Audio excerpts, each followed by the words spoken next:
ప్రభువుడు రక్షకుడైన యేసుక్రీస్తు నామములో మీ అందరికీ కూడా నా యొక్క శుభాలు తెలియజేస్తూ ఉన్నాను. అందరికీ హృదయపూర్వకమైన వందనాలు. బాగున్నారు కదా? మీరు సంతోషంగా ఉండాలని, దీవెనికరంగా ఉండాలని, ఆశీర్వాదకరంగా ఉండాలని నా ఆశ, నా కోరిక, నా ప్రార్థన.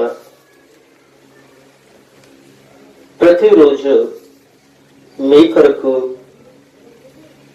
మీ కుటుంబాల కొరకు, మీ బిడ్డల కొరకు దేవుని యొక్క దైవజనుడిగా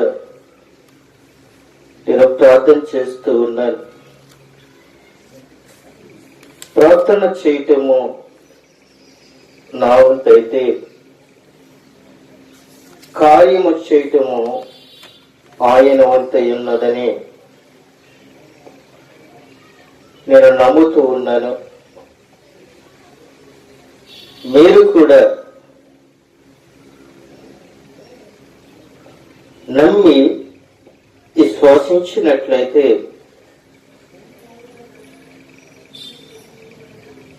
ఆయన మన పట్ల అద్భుతమైన కార్యాలు జరిగిస్తూ ఉంటారు. నా ప్రభువైన యేసుక్రీస్తు దావీదు కుమారుడైన యేసుక్రీస్తు సైన్యములకు అధిపతైన జీవాధిపతి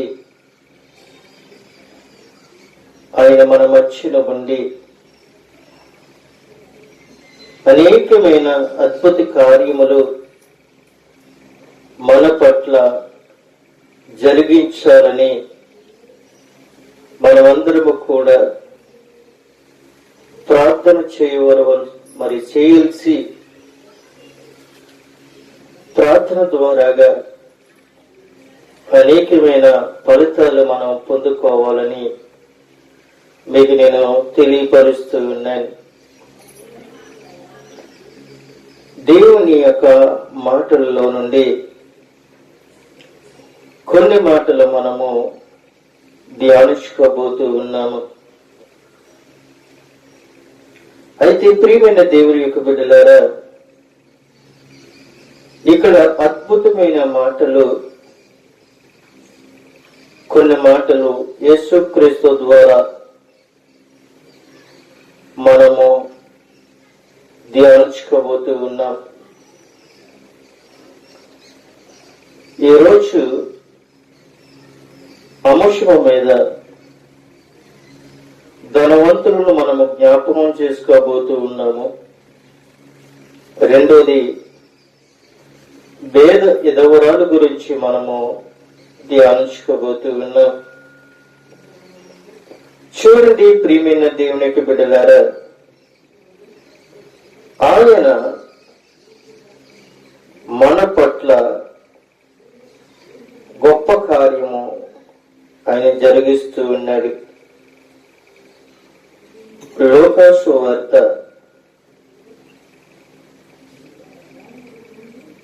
21వ అధ్యాయము 1వ వచనము మనం చదువుకుంటే అక్కడ ఒక మాట మనకి తెలియపరుస్తూ ఉన్నారు. కానుక పెట్టెలో తమ కానుకలను వేయుచున్న ధనవంతులను ఆయన పారజూసెను.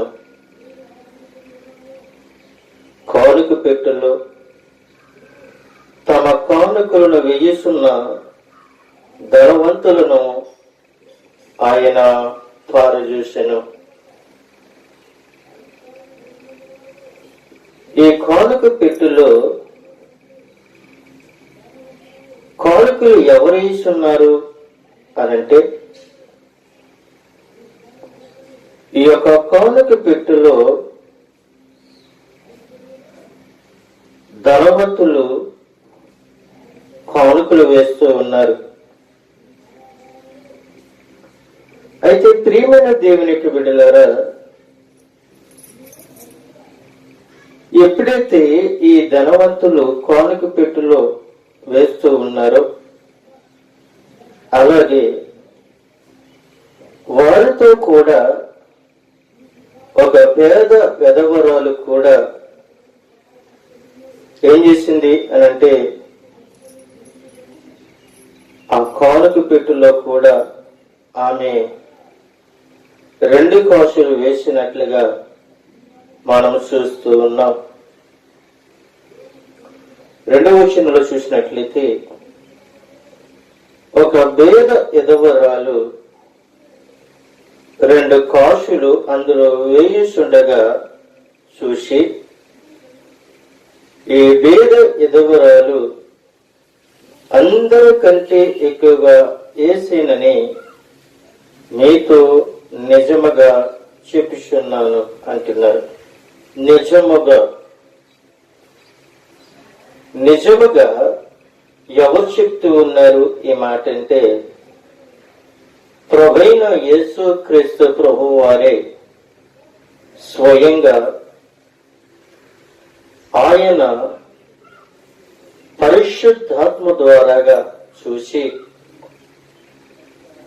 ఆ కానుక పెట్టులో ఆ 2 కాసులు వేస్తూ ఉండగా ఆయన చూశారు.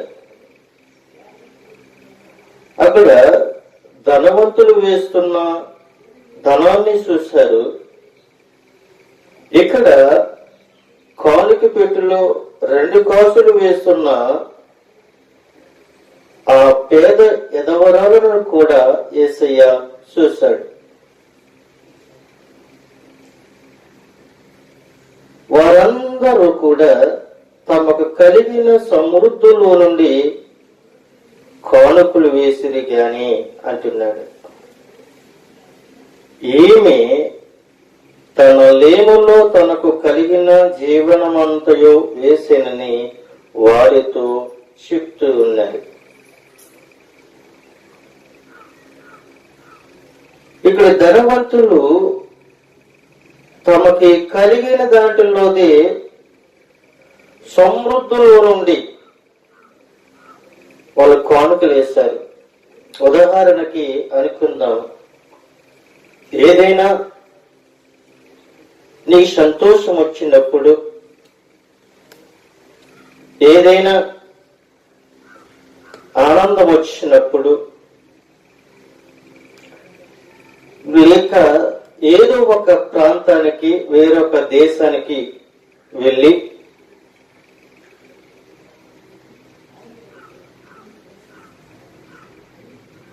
నువ్వు సంపాదించిన దాంట్లో ఈ నెల దేవునికి నేను సమర్పించుకుంటూ ఉన్నానని ఒక తీర్మానం తీసుకుని ఆ నెలత్తమాన కూడా కష్టపడ్డావు, శ్రమించావు.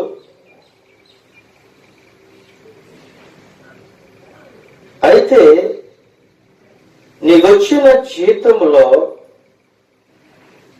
సగము దాచుకుని సగము నీ మందిరానికి పంపించుకుండగా ఊరందరికీ పంచావు. అక్కడ ఏం జరిగింది? నీ తీర్మానం ఏమిటి అని అంటే, దేవుడు నాకు సంపూర్ణమైన ఆరోగ్యం ఇచ్చి, సంపూర్ణమైన ఆనందం ఇచ్చి, నేను ఇంటికి వెళ్ళేంత వరకు కూడా ఎటువంటి శోధన, వేదన, బలహీనత రాకుండా నీవు నా పక్షముగా ఉండి దాన్ని బలపరిచి నాకు ఆరోగ్యం ఇచ్చినట్లయితే నా మొదటి జీవితంలో నీకు వేస్తానని ఒక తీర్మానం తీసుకున్నావు. నీవు తీసుకొని నీ వెళ్ళి కష్టపడి పని చేసినప్పుడు సగము దాచుకున్నావు, సగమేమో ఊరందరికీ పంచావు. సగము దాచుకున్నావు, సగమేమో ఊరందరికీ పంచావు. నీ కుమారుడికైనా కావచ్చు, కుమార్తెకైనా కావచ్చు, భార్యకైనా కావచ్చు, తల్లిదండ్రులకైనా కావచ్చు, స్నేహితులకైనా కావచ్చు, అప్పుల వారికైనా కావచ్చు, ఎవరికైనా కావచ్చు.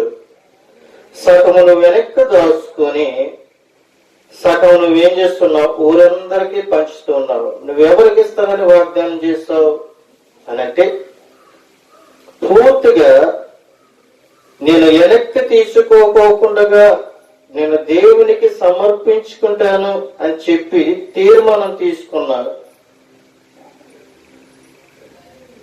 సహాయం వచ్చిన తర్వాత సగం దాచుకున్నావు, సగము ఊరందరికీ పంచావు. ఉపయోగం లేదు. ఈ ధనవంతులు కూడా ఏం చేశారు అనంటే కానుక పెట్టెలో వేస్తున్నారు. ఏంటి అనంటే సముద్రంలో నుండి వాళ్ళకు కలిగిన దాంట్లో నుండి సగము వెనక్కి తీసుకొని వాళ్ళకు కలిగినంతగా వేస్తూ ఉన్నారు.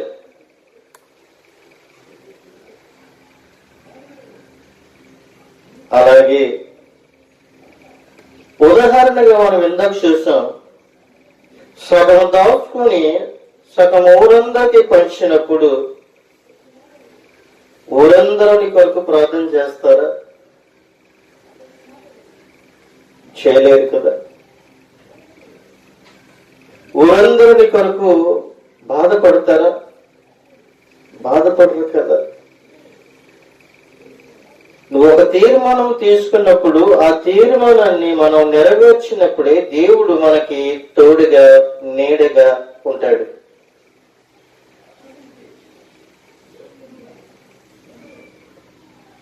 కానీ ఈ రోజుల్లో మనము అనుకున్నది అనుకున్నట్లుగానే దేవునికి సమర్పించుకుంటే దేవుడి యొక్క ఆశీర్వాదం మన మీద ఉంటది. ఇక్కడ ఈ ధనవంతులు మనం చూసినట్లయితే తమకు కలిగిన సమృద్ధిలో నుండి వాళ్ళు వేశారు. గాని ఈ పేద ఎదవరాలు ఈమె ఏమి చేసింది అంటే తన లేములో తనకు కలిగిన జీవనమంతయు కూడా ఆ కానుక పెట్టెలో వేసినట్లుగా మనం చూస్తూ ఉన్నాం. జీవనమంతయు ఉదయం నుండి సాయంకాలం వరకు కూడా ఎండలో పనిచేయచ్చు, రాళ్ళల్లో పనిచేయచ్చు, అరణ్యంలో పనిచేయచ్చు. ఎక్కడ పనిచేసినప్పటికీ కూడా పేద ఎదవరాలు, ఆమెకి ఆదుకునే భర్త లేడు, ఆమెకి ఆదుకునే కుటుంబము లేదు, ఆమె ఒంటరి జీవితం.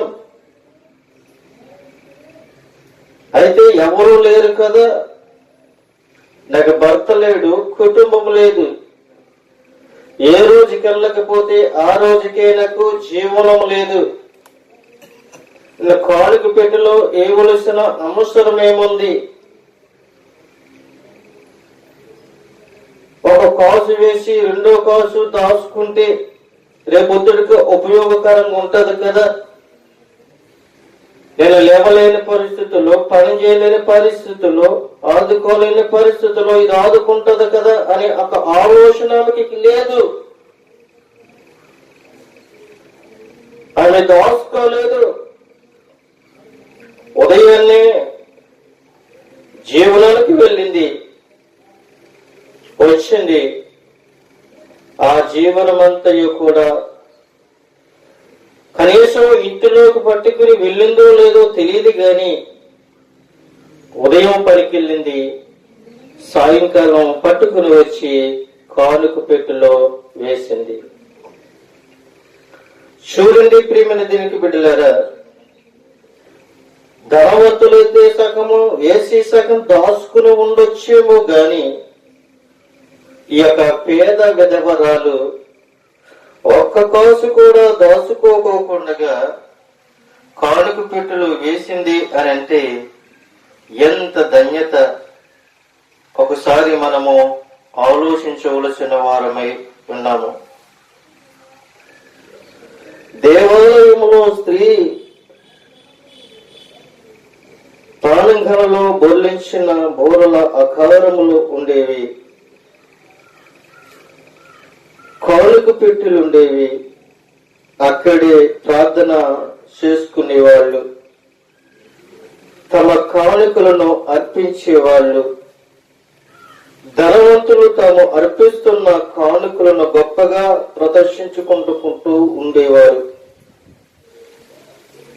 పేద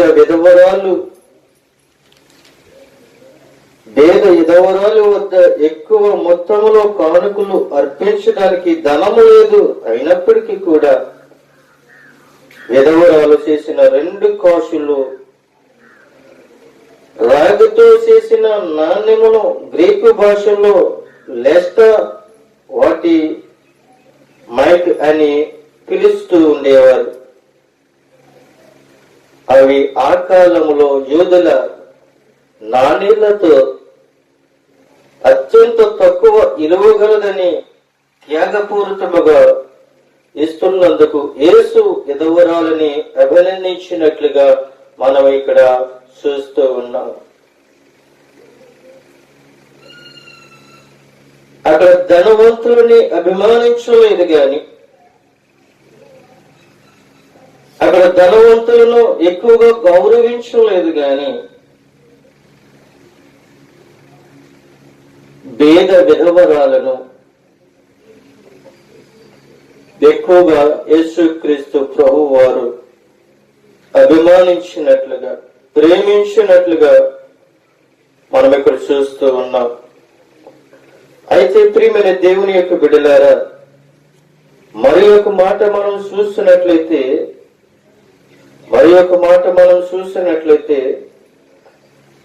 మార్కు సువార్త 12వ అధ్యాయము 41వ వచనంలో మరి ఒక మాట దేవుడు మనకి బయలుపరుస్తూ ఉన్నాడు. 12వ అధ్యాయము 41వ వచనములో ఆయన మాట్లాడుతున్నాడు. ఆయన కానుక పెట్టి ఎదుట కూర్చుండి జనసమూహము ఆయన కానుక పెట్టి ఎదురకుండా కూర్చుండి జనసమూహము కానుక పెట్టెలో డబ్బులు వేయుట చూసిండెను. ధనవంతులు అనేకులైన అందులో విశేషముగా సొమ్ము వేస్తుండేది. ఒక పేద విధవరాలు వచ్చి 2 కాసులు వేయగా ఆయన తన శిష్యులను పిలిచి కానుక పెట్టెలో డబ్బులు వేసిన వారందరికంటే ఈ పేద విధవరాలు ఎక్కువగా వేసినని మీతో నిశ్చయముగా చెప్పుచున్నాను అని చెప్తున్నాడు. గొప్ప సాక్ష్యము ప్రభువైన యేసుక్రీస్తు ఈ పేద విధవరాల కోసం చెప్తూ ఉన్నాడు. అందరికంటే ఈ పేద విధవరాలు ఎక్కువ మొత్తములో వేసినట్లుగా మనకి కనబడుతూ ఉంది. అయితే ప్రియమైన దేవుని యొక్క బిడ్డలారా, ఎక్కువ మొత్తంలో వేసినట్లుగా ప్రభువుని యేసు క్రీస్తు సెలవిస్తూ ఉన్నారు. ఇంతకు ముందు యేసు దేవాలయములో అన్యజనులుండే ప్రాంగణములో ఉన్నాడు. కానుకలు పెట్టి స్త్రీల ప్రాణంగములో ఉండేది. స్త్రీలు మాత్రమే అక్కడికి అనుమతించబడాలని కాదు గాని, స్త్రీలు దేవాలయములో అంతవరకు రావడానికి మాత్రమే అవకాశం ఉండేది. కానుక పెట్టులో బోరుల రూపంలో ఉండేవి. సరుగులు అరలలో ఉండేవి. ప్రియమైన దేవునికి బిడ్డలారా,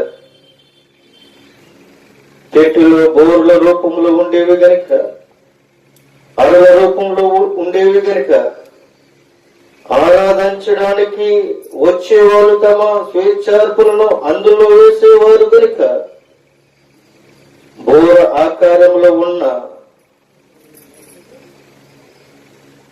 అరల వాటిలో పడిన నాణ్యముల శబ్దాన్ని వినబడించేసేవని ధనవంతులైన వారు విశేషంగా సొమ్ము వేసినప్పుడు ఆ విషయం స్పష్టంగా తెలియజేసేది అని చెప్తూ ఉన్నారు. అయితే ప్రియమైన దేవునికి బిడ్డలారా, 2 కాసులు అంటే అతి తక్కువ విలువగా రాగి నాణ్యముల వీటిని లెస్టా అని పిలుస్తూ ఉండేవారు.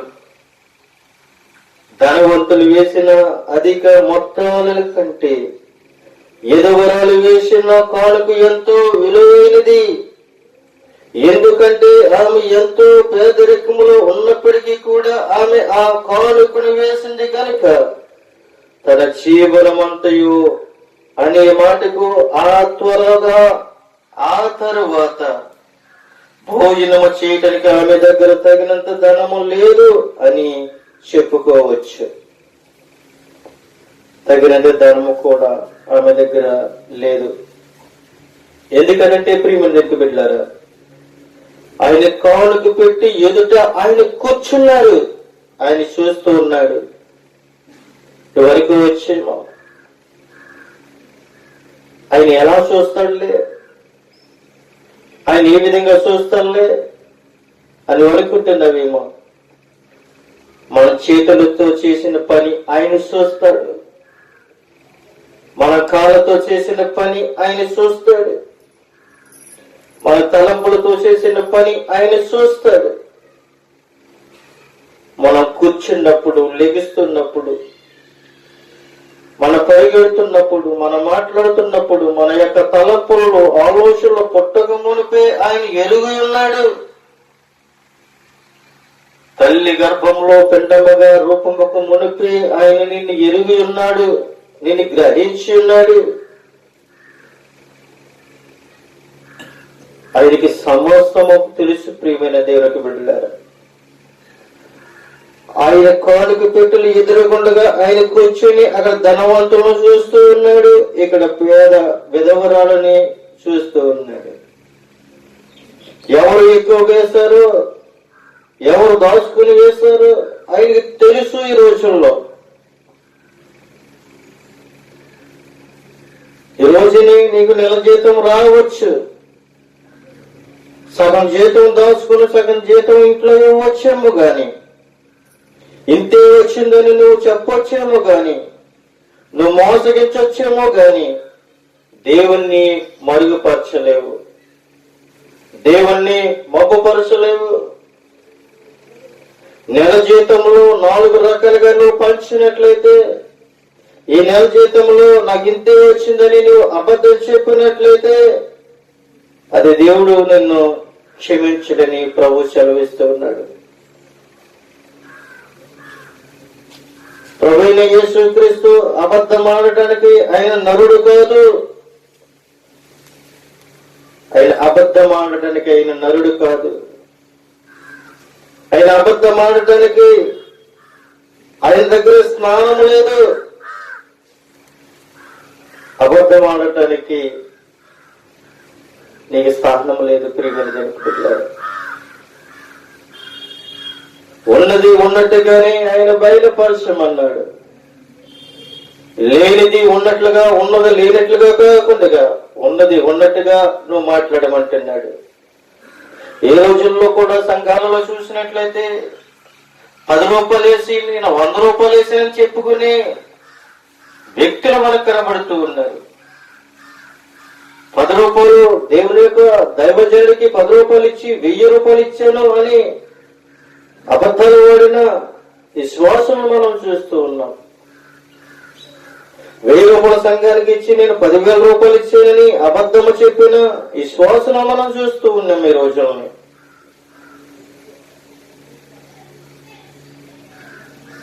ప్రియమైన దేవునికి బిడ్డలారా, దైవజనుడు అందరినీ ప్రేమిస్తాడు.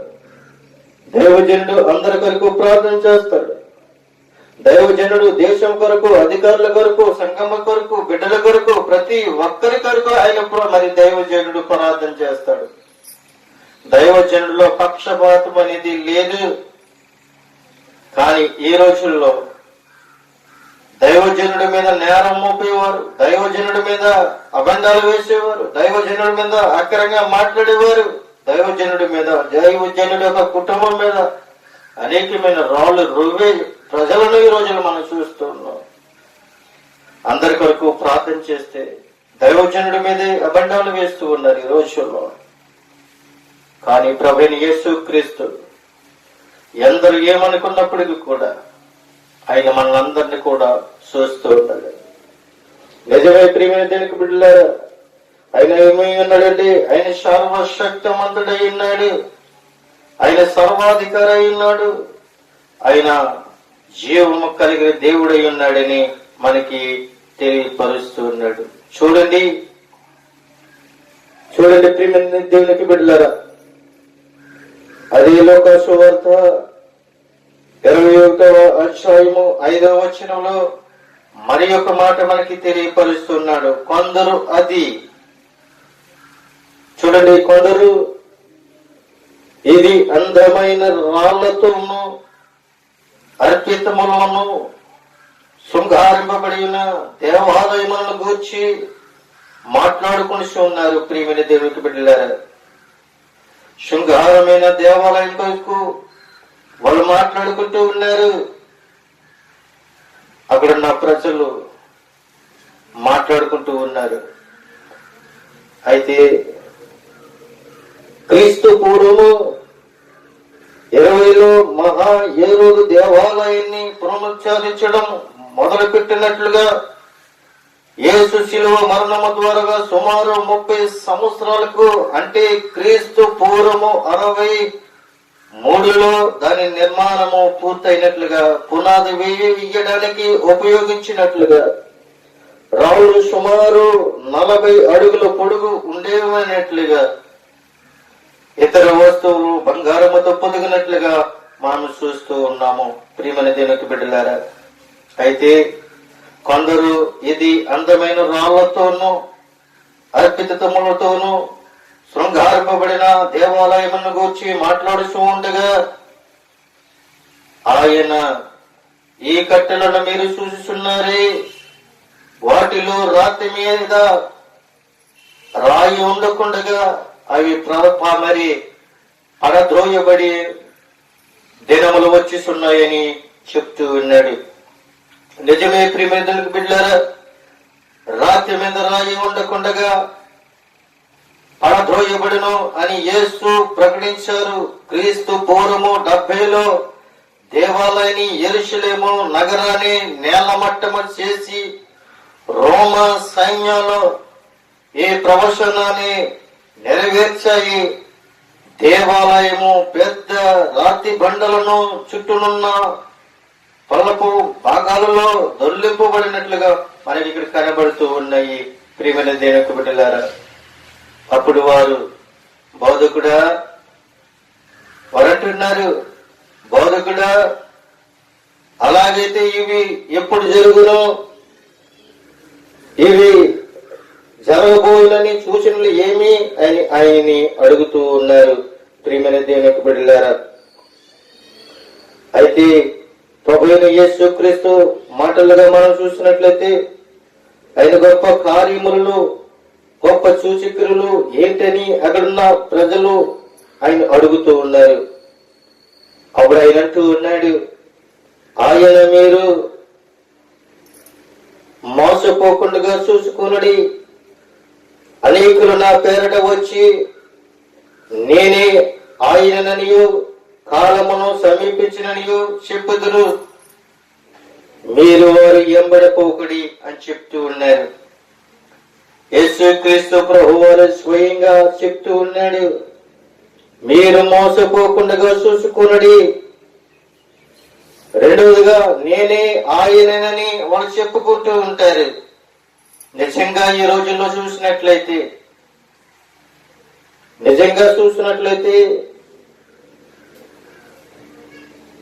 మన హైదరాబాద్ పట్టణంలో ఒక ప్రాంతంలో ఒక స్త్రీ నేనే దేవుణ్ణి అని ప్రకటన చేసుకుంది. నాకు మీరు పరిసరి చేయలేరా, నా కాళ్ళు కడగలేరా, నేనే దేవుడినని దగ్గరగా 500 మందిని ఆమె వశము చేసుకుని వాళ్ళందరినీ కూడా నిజమైన రక్షణలోని నుండి ఆమె తప్పించినట్లుగా చూస్తూ ఉన్నాం. ప్రభువైన యేసుక్రీస్తు స్వయంగా అంటున్నాడు, మీరు మోసపోకుండా చూసుకొనడి. అనేకులు నా పేరట వచ్చి నేనే ఆయనని చెప్తూ ఉంటారు. కాలాన్ని సూచిస్తారు. కాలాన్ని సూచించి అక్కడేదో జరుగుతుంది, ఇక్కడేదో జరుగుతుంది, ఇది మరి నమ్మటం లేదా, ఇది నేనే జరిగించాను, నా దగ్గరే ఉంది, నా దగ్గరికి రండి, నేనే దేవుడునని అనేక మంది మనుషులని మోసగిస్తూ ఉన్నారు. మరి ఒక మంది వచ్చి మీరేమీ పర్లేదు, మీరు ప్రార్థన చేయవలసిన అవసరం లేదు, మీ వివాహాలు అయిపోతాయి, మీ భూములు సంపాదించుకుంటారు, మీ పెళ్లిళ్ళు అయిపోతాయి. ఇలాగా అనేక మంది అబద్ధమైన ప్రవక్తలు వచ్చి అనేకమైన రీతిలుగా మోసగిస్తూ ఉన్నారు. అయితే ప్రియమైన దేవునికి బిడ్డలారా,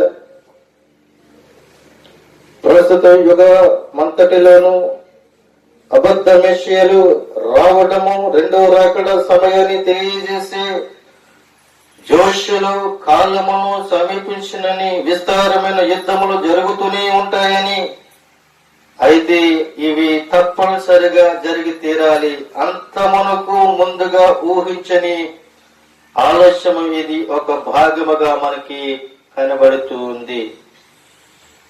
ఆయన అంటూ ఉన్నాడు, మీరు యుద్ధములను గూర్చి కలహములను గూర్చి వినినప్పుడు జడకండి, మీరు జడవడకండి, భయపడకండి, ఇవి మొదట జరగవలసి ఉన్నవి గాని అంతము వెంటనే రాదని ఆయన చెప్తూ ఉన్నాడు. అక్కడక్కడ భూకంపాలు జరుగుతాయి, అక్కడక్కడ యుద్ధాలు జరుగుతాయి, రాజ్యం మీద రాజ్యం లభిస్తుంది, అధికారులు, కుటుంబం మీద కుటుంబం, తల్లిదండ్రుల మీద మరి బిడ్డల మీద తల్లిదండ్రులు, సహోదరుల మీద సహోదరులు, ఎక్కడ చూసినప్పటికీ కూడా మోసగించుకోవడమే. జనం మీదకి జనము, రాజ్యం మీదకి రాజ్యము లేచినని యేసు క్రీస్తు ప్రభు వారు స్వయంగా ఆయనే మాట్లాడుతూ ఉన్నాడు. కానీ అంతము వెంటనే రాదు. కానీ ఇవన్నీ జరగాలి, జరిగి తీరాలి. ఎందుకనంటే యేసయ్య రాకడలో లేఖనాలన్నీ కూడా నెరవేర్చబడాలి కనుక మనము కూడా ప్రభువుని స్తుతించవలసిన వారమై ఉన్నామని మనము నమ్మి విశ్వసించాలని ప్రభు సెలవిస్తూ ఉన్నాడు. ఇంకా అంటున్నాడు, అక్కడక్కడ గొప్ప భూకంపాలు జరుగుతాయి, తెగుళ్ళు వస్తాయి, కరువులు వస్తాయి, ఆకాశము నుండి భయవశం గొప్ప సూచనలు పడతాయి.